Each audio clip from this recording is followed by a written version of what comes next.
Esses dias eu falei, especialmente aqui em João 10, na segurança absoluta daqueles que confiam no bom pastor e que nos dá um caminho livre do ladrão, do lobo, do mercenário, dos destruidores da vida, da fé e da esperança.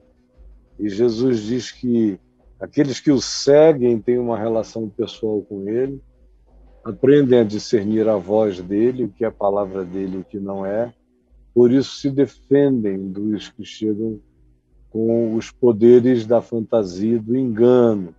Assim, esperamos que você faça parte desses que não se deixam enganar nem ludibriar e nem pagam e sustentam a loucura dos mercenários, dos ladrões e dos lobos.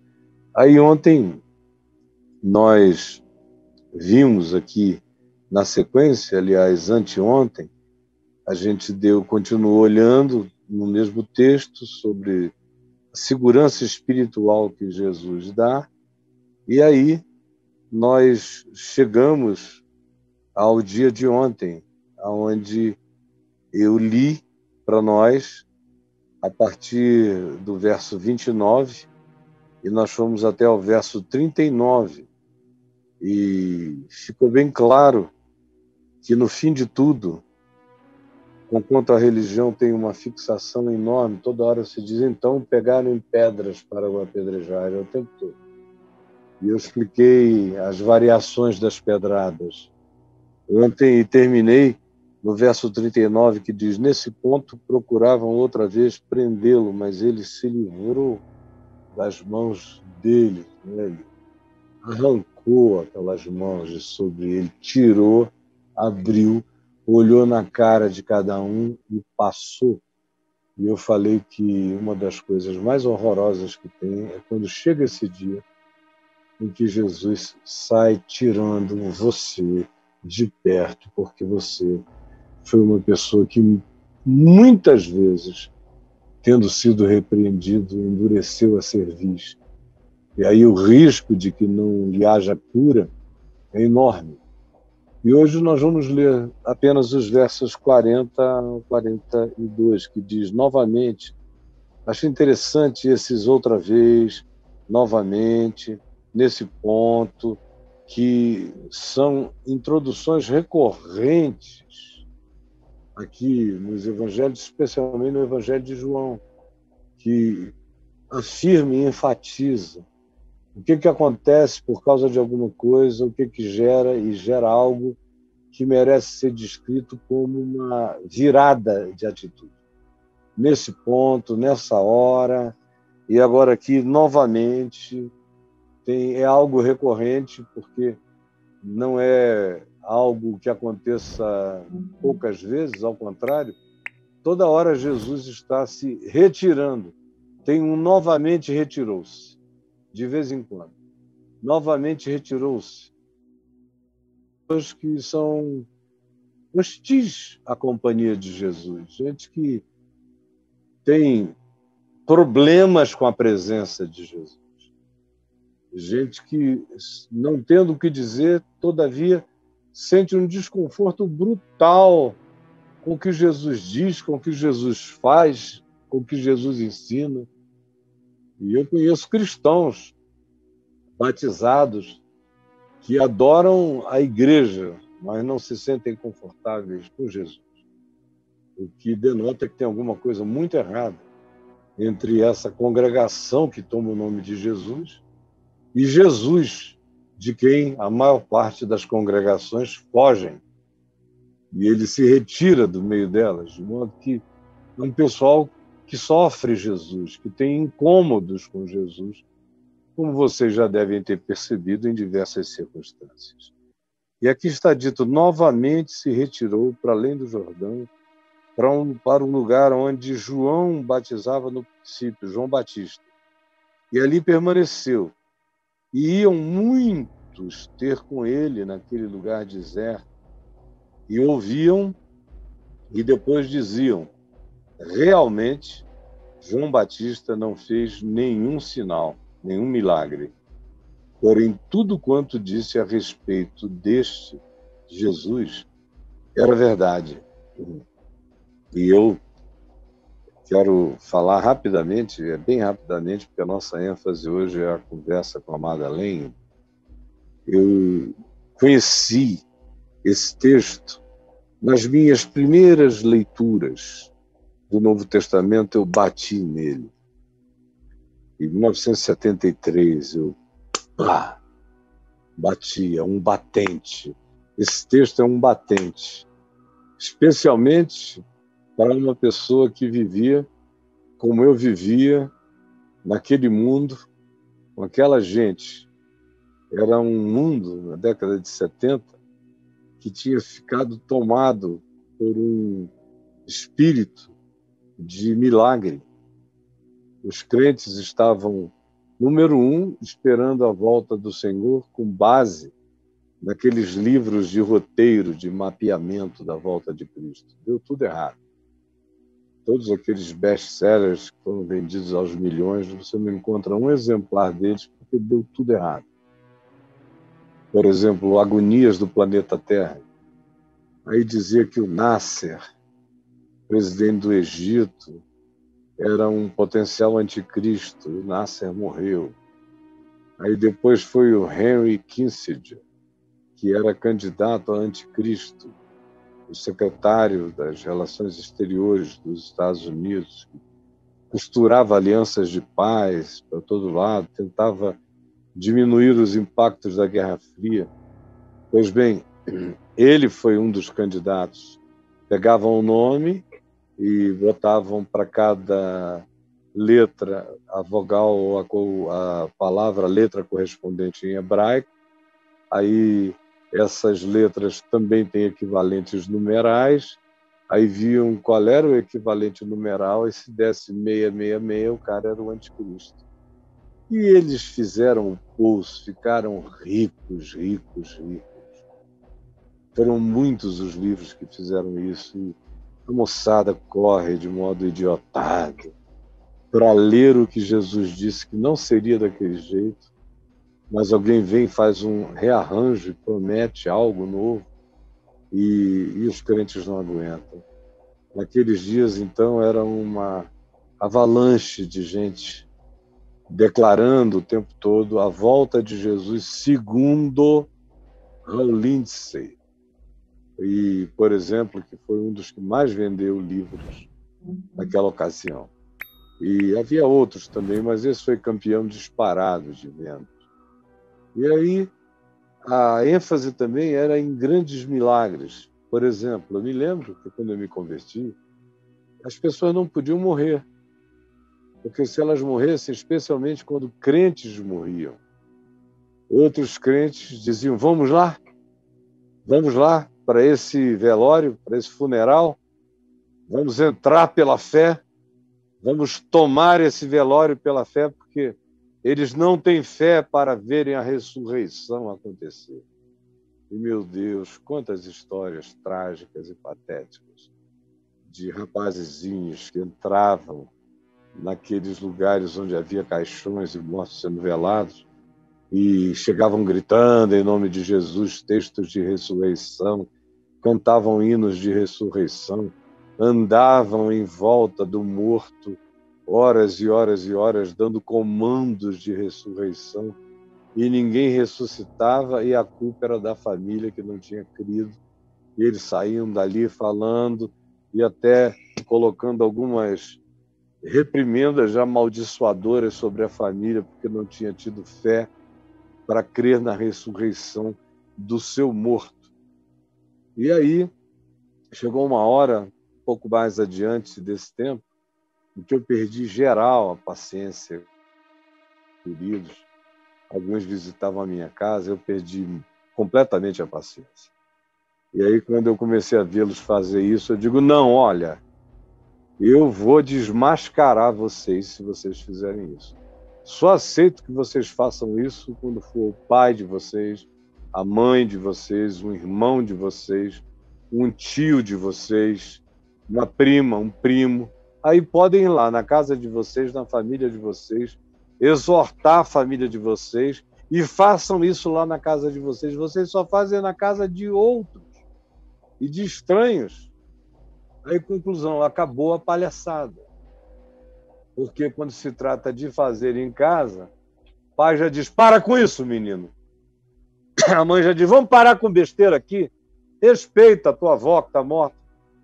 E aí, falei, se for na casa de vocês, se vocês tiverem autoridade para fazer isso lá, então tá bom. Mas ficar escolhendo a casa de quem vocês não conhecem, entrarem arrombando e saírem amaldiçoando, olha, não mais. Não mais. É por isso que eu digo, porque eu sei que o arrependimento nivela todos os seres humanos. É todo mundo chorando, confessando os seus pecados, pedindo graça, perdão e oportunidade, e todos estão na presença de Deus, quando é genuíno, quando é verdadeiro, portanto, todos são nivelados. Todo outeiro é aterrado, todo vale é coberto, e todos ficam no mesmo nível. O arrependimento coloca todos no mesmo plano e irmana todos no mesmo espírito de consciência e quebrantamento. Então, por isso a mensagem de João era a mensagem de arrependimento, porque era a mensagem do nivelamento. Então, chegam a ele arrependidos, soldados, e ele tem uma palavra para cada um deles, tanto quanto meretrizes, pecadores, publicanos, ele tem uma palavra para cada um. Ele só não tem uma palavra para os religiosos fingindo arrependimento, fingindo choro seco. E vêm para João e dizem a João, batiza-nos. E João os chama de raça de víboras. E lhes pergunta, quem vos induziu a fugirdes da ira vindoura? Vão, saiam daqui, vão produzir fruto digno de arrependimento, produzam fruto e não performance, produzam fruto e não teatralidade e não mascaramento, produzam fruto inegável do ser quebrantado, portanto, do ser que experimentou metanoia, que mudou a mente, que teve uma transformação de mente.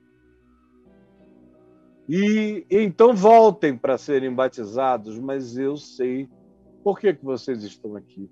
Vocês estão aqui só porque vocês não querem perder a oportunidade histórica de dizerem que vocês foram batizados por mim, portanto, que vocês deram ouvidos à voz profética do tempo. Mas eu sei que para os outros é verdade, mas para vocês essa é só uma elaboração de natureza histórico-teológica que não tem correspondência no verdadeiro arrependimento e na verdadeira mudança de mente, de atitude e de comportamento. Vão primeiro ser transformados. Mas João nunca curou um gafanhotinho. João não abriu os olhos aos cegos. João não purificou leprosos. João não ressuscitou mortos. João não operou milagres. João não multiplicou pães. João não transformou nada em nada. João só transformava seres humanos que chegavam arrependidos diante da mensagem que ele pregava. Esse era o único sinal que João operava. E não era nem ele. Ele trazia a palavra. E por tal palavra sem rodeios, direta, esse era o genuíno papo reto, o que João trazia. E provocava instigamentos cheios de conversão, de arrependimento e de regeneração no coração daqueles que o ouviam.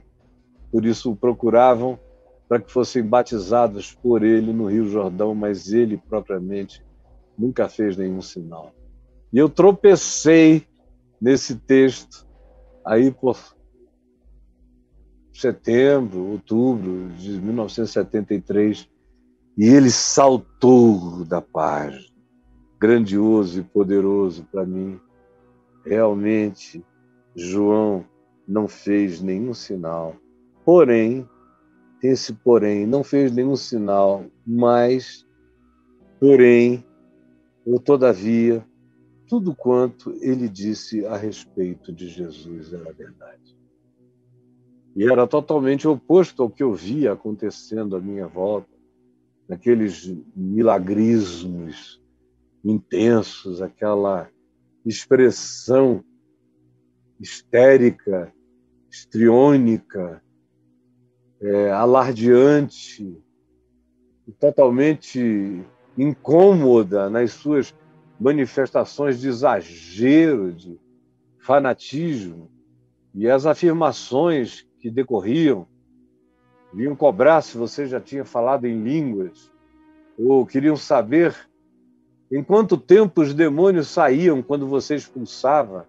Veja só, todo tipo de pentecostalismo maluco mesmo, fanático, perturbado, insano, de uma audácia perversa, e que se transformava muitas vezes em opressão para outras pessoas, quando impunham sobre outros obrigações que ninguém deve ter sobre si, porque as manifestações dos dons de Deus em nós têm que ser absolutamente espontâneas, e os dons não dizem nada sobre nós. O que conta a nossa história não são os dons, são os frutos, frutos de natureza ética, frutos de natureza a revelarem o caráter, fruto que diz respeito a amor que se manifesta como fidelidade, como lealdade, como justiça, como verdade, como alegria com os que se alegram e choro com os que choram, solidariedade, misericórdia, compaixão, tolerância, inclusividade, domínio próprio. Isso fala acerca de quem é você em relação a Deus e quem é Deus para você. Esse é o fruto digno de arrependimento, é o fruto que só acontece como resultado daqueles que tiveram a sua mente mudada, transformada, regenerada, que sofreram metanoia. Esse é o fruto. Agora, dons, curas, milagres, não dizem nada, como Jesus diz em Mateus, no capítulo 7, nem todo que me diz Senhor, Senhor, entrará no reino dos céus, mas sim aquele que faz a vontade do meu Pai que está nos céus. Naquele dia, muitos me procurarão, dizendo, Senhor, em teu nome, nós expelimos demônios, nós curamos enfermos, nós profetizamos, nós realizamos sinais e prodígios em teu nome. Jesus, no entanto, diz, naquele dia, todavia, eu direi a esses, explicitamente a palavra, eu nunca vos conheci. Vocês usaram o meu nome, mas vocês nunca foram conhecidos por mim. E eu também não sei quem são vocês. Nós nunca tivemos vínculo. Vocês fizeram apenas anúncios usando o meu nome, asseverando o meu poder, e houve pessoas simples de coração que creram, e porque creram foram atingidas, mas isso passou por sobre vocês. Não teve nada a ver com vocês. Curou as pessoas, apesar de vocês, porque o meu amor não fica atrapalhado pelos supostos mediadores falsos. Eu passo por cima e curo os indivíduos e fico sem saber quem foram os supostos milagreiros, que nunca largaram a iniquidade, a mentira, a injustiça, o engano, a hipocrisia, a maldade, a busca do lucro, o interesse pervertido, que era tudo que definiu, marcou, caracterizou a existência de vocês, e eu não tenho nada a ver assim, não sei quem vocês são, e usar o meu nome não me sequestra. Usar o meu nome não me obriga a ter nada com vocês. Eu curo as pessoas e não conheço os milagreiros. João, todavia, nunca fez nenhum milagre, mas tudo quanto ele disse acerca de Jesus era verdade. Essa é a coisa maravilhosa. É maravilhoso quando você pode operar alguns milagres, quando você vê que a sua expressão de fé, sincera e simples, e em relação a outros, praticar essa fé com amor, com misericórdia, com compaixão, trouxe saúde plena a alguém, ou a alguns, ou a muitos. É maravilhoso. Toda vez que isso acontece através de mim, eu fico muito grato, muito feliz. Ou todo dia que eu vejo a palavra dita em nome de Jesus como uma profecia, segundo o Espírito do Evangelho, realizar o bem, ou até realizar o mal que essa mesma palavra traz, porque para uns essa palavra é cheiro de vida, para com outros é aroma de morte para a morte. Mas você olha e vê que o que você está anunciando é verdade que se torna concreta na existência. Isso dá alegria e segurança para quem realiza essas coisas. Ou quando você encara o impossível e olha e não tem medo nem de mares, nem de rios, nem de desertos, nem de túneis, nem de noites escuras, nem de coisa alguma. Você atravessa o bosque dos pavores e chega do lado de lá por causa da sua certeza de fé, ou você tem aquela coragem que vai abrindo caminhos aonde não há caminhos, realizando, portanto, milagres. É maravilhoso quando você experimenta isso, mas tem que ser sincero, verdadeiro, espontâneo, e não pode ser industrial.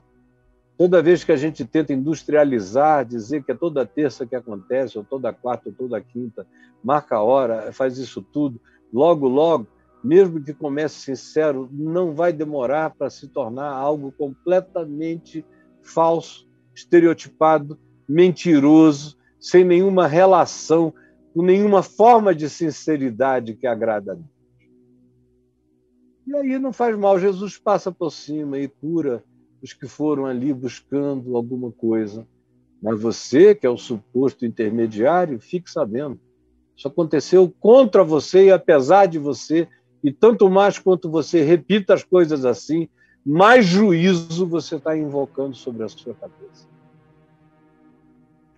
No fim de tudo, a única coisa que importa, e eu quero lembrar, nós estamos falando daqui daquele sobre quem Jesus disse que dos nascidos de mulher ninguém foi como João, nunca curou ninguém, mas tudo quanto ele disse acerca de Jesus era verdade.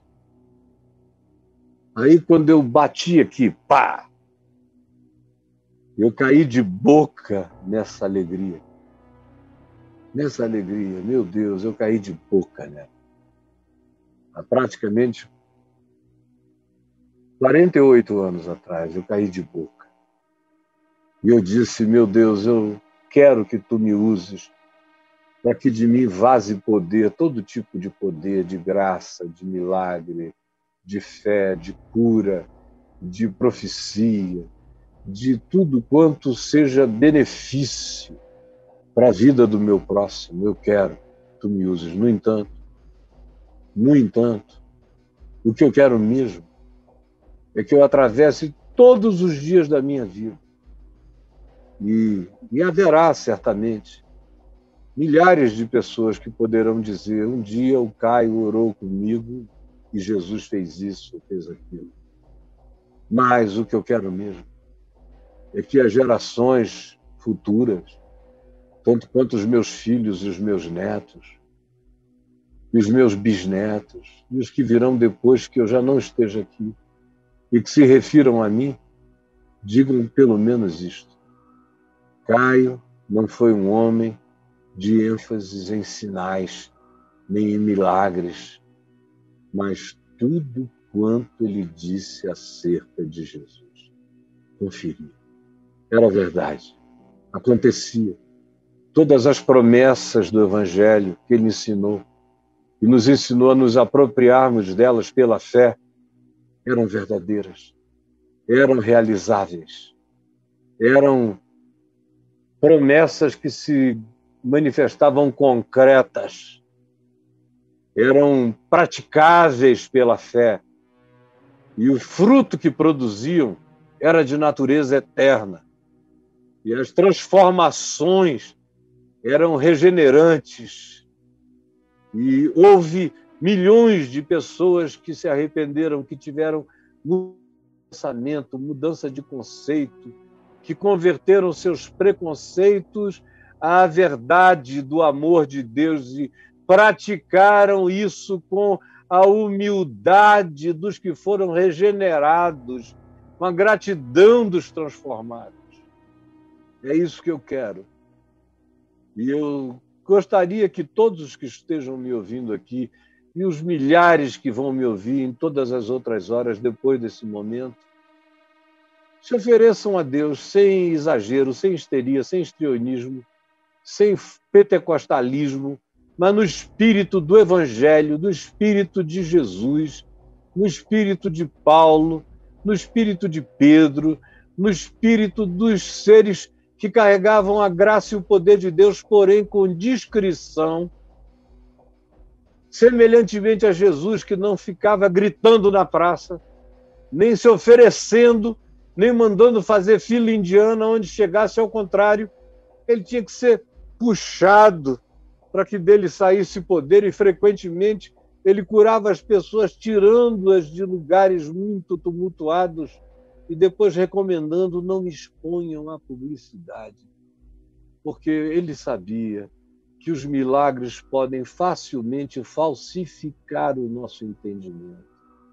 É o Evangelho puro e simples, como palavra crida e praticada e obedecida, porque Paulo diz, escrevendo aos Romanos, que o Evangelho nos foi dado para a prática da obediência em fé.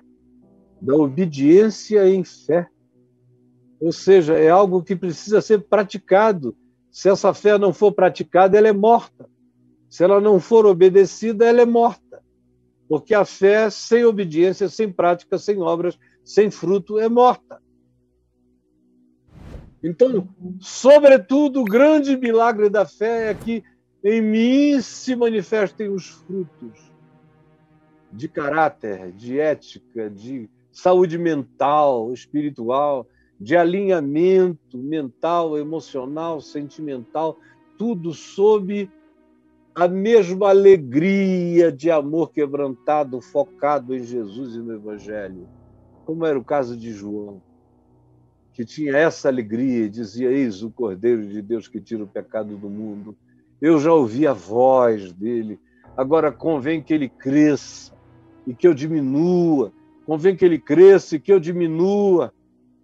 Eu oro para que, dentre os que me ouvem e assistem, haja esse milagre de maturidade e muita gente se oferecendo para a plenitude de Deus em tudo, e que Deus realize através de vocês milagres, prodígios, maravilhas, mas só o faça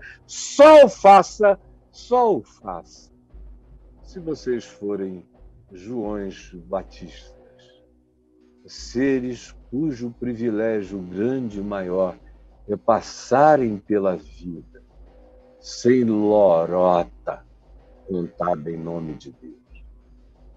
Gente que não precisa nem fazer milagres, mas acerca de quem se diga: tudo quanto ele, tudo quanto ela disseram sobre Jesus era verdade.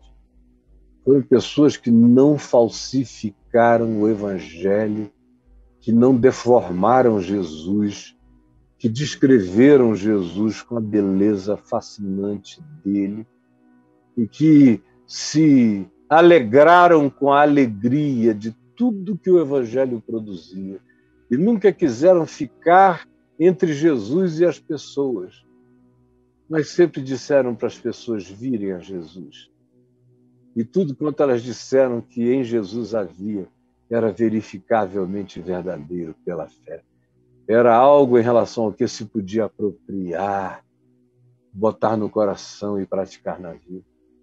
É para isso que eu estou aqui, e nesse dia, trazendo essa palavra tão singela, esperando que ela encontre um lugar de encaixe, de embutimento, de completude dentro da gente. Realize esse casamento do nosso ser com a consciência do Evangelho. Senhor Jesus, mais uma vez, anunciando a Tua palavra. E eu imploro que haja muita gente agasalhando a singeleza dessa palavra no coração. Que ela produza os milagres interiores e as transformações todas necessárias. É o que eu te imploro agora. Em Teu nome, Jesus. Amém e amém.